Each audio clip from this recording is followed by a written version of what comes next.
হাজার বছর ধরে আমি পথ হাঁটিতেছি পৃথিবীর পথে, সিংহল সমুদ্র থেকে নিশীথের অন্ধকারে, মালয় সাগরে অনেক ঘুরেছি আমি, বিম্বিসার অশোকের ধূসর জগতে, সেখানে সেখানে ছিলাম আমি।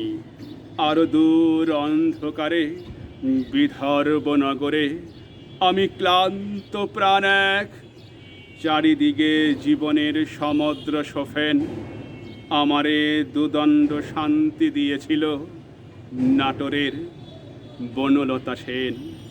চুল তার কবেকার অন্ধকার বিদিশার নিশা, মুখ তার শ্রাবস্তির কারুকার্য, অতি দূর সমুদ্রের পর হাল ভেঙে যে নাবিক হারায়েছে দিশা।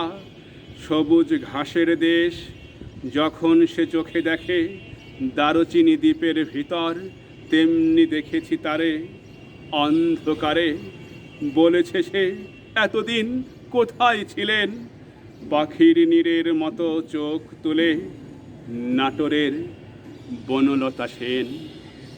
সমস্ত দিনের শেষে শিশিরের শব্দের মতন সন্ধ্যা আসে, ডানার রৌদ্রের গন্ধ মুছে ফেলে চিল, পৃথিবীর সব রং নিভে গেলে পাণ্ডুলিপি করে আয়োজন। তখন গল্পের তরে জোনাকির রঙে ঝিলমিল, সব পাখি ঘরে আসে, সব নদী ফুরায়, এ জীবনের সব লেনদেন। থাকে শুধু অন্ধকার, মুখোমুখি বসিবার বনলতা সেন।